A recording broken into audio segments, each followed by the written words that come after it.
Sandali, ma'am. Mr. Ganito, Chair. and I'm addressing lahat kayo. Taga-probinsya po ako. Hindi ninyo pwede akong masumo na paulit-ulit. Pag ginawa ninyo yan, isnabin ko kayo. Wala akong pera. I am not that rich na mag-travel dito sa aeroplano. Mahal yan. I am... bubuhay ako sa retirement pay ko. So, pati itong pamasahe ko, retirement pay ko yan. Wala akong negosyo ever since. Gobyerno lang ako. I have been an employee of government ever since. Kaya, I do not have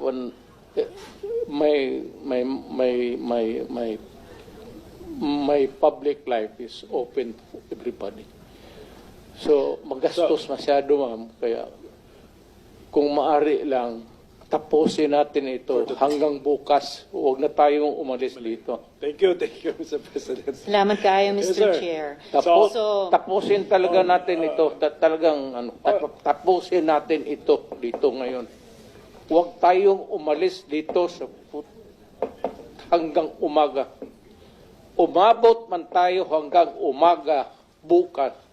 Huwag tayong umalis dito, tapusin natin dito. Okay, Mr. President, we are prioritizing the questions directed to you. Sige, Senator Ortiveros. Salamat kayo, Mr. Chair. So, pangalawang tanong ko, tinawagan nyo ba si Senior Superintendent Padilla para i-congratulate siya sa pagpatay sa 3 high-value targets na Chinese nationals na inilagay sa loob ng Davao Penal Colony?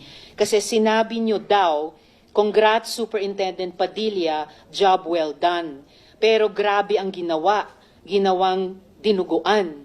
Do you confirm this, Mr. Chair? You call Padilla now because he is lying. I do not know him. And I do not have to congratulate these policemen and soldiers. Trabaho ninyo yan. Why do I have to congratulate you? Magtrabaho kayo dyan.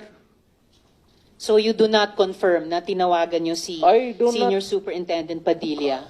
I only congratulate people with who itong mga police daw graduate with honors kasi nagtuturo ako sa Police Academy. May congratulatory message ako. Pero mag-congratulate ako ng ano.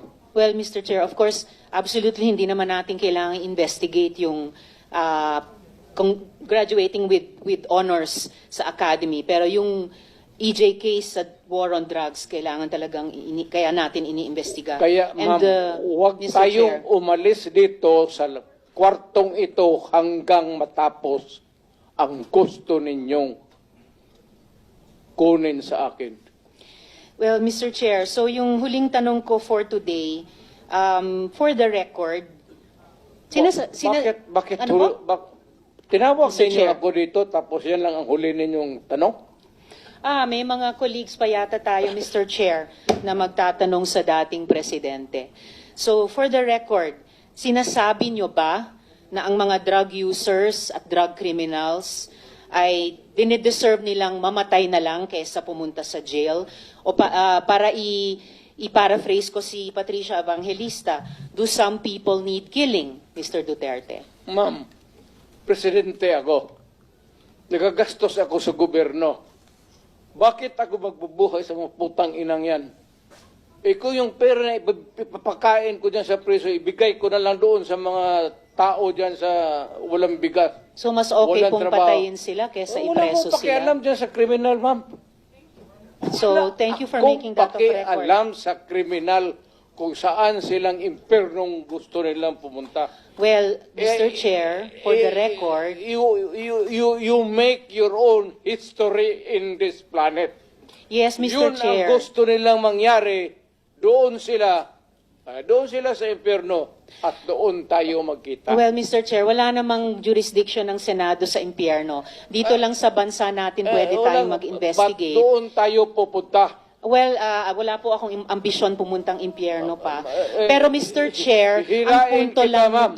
ang punto lang nito ay nung magsisimula ang anumang police operations, drug-related police operations, supposed to be, at sinabi ng mga resource persons, merong pong manual of operations, merong continuum of force sa pag-enforce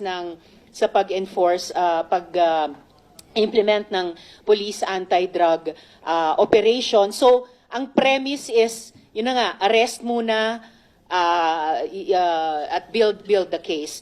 Well, Mr. Chair, no, as a final word, I hope and I imagine that the Department of Justice is watching dahil ang daming admissions ng dating presidente involving criminal acts. Salamat kaayo.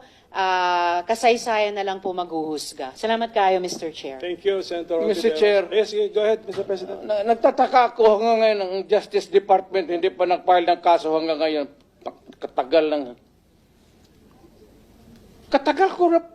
Matagal ako pumapatay ng tao hanggang ngayon hindi pa sila nag-file ng kaso. Mr. Chair, another addition to the list that's growing by the minute. Okay, for the record, Mr. President. wala na tayo Mr. President, for the record, kasi may nagtanong din sa akin Huwag na tayo magdrama dito. Tapusin na natin itong istorya na ito dito sa Pilipinas. For the record, Mr. President, Kasi naawa ako dito sa mga pulis. Sa totoo lang, naawa ako sa mga pulis, pati sundalo. Kaya ako, akin, mine and mine alone.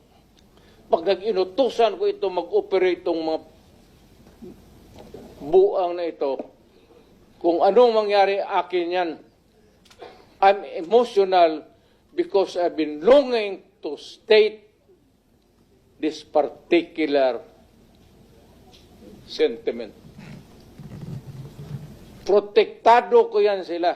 Basta in the fulfillment of duty, Mr. Senator, yan sila, naging chief of police yan. Protektado ko ang police pag nagtrabaho in the fulfillment of duty. Pero alam nila, ang mga police na pumasok ng kidnapping, alam nila yung police nila, pinatay ko. Thank you, Mr. President.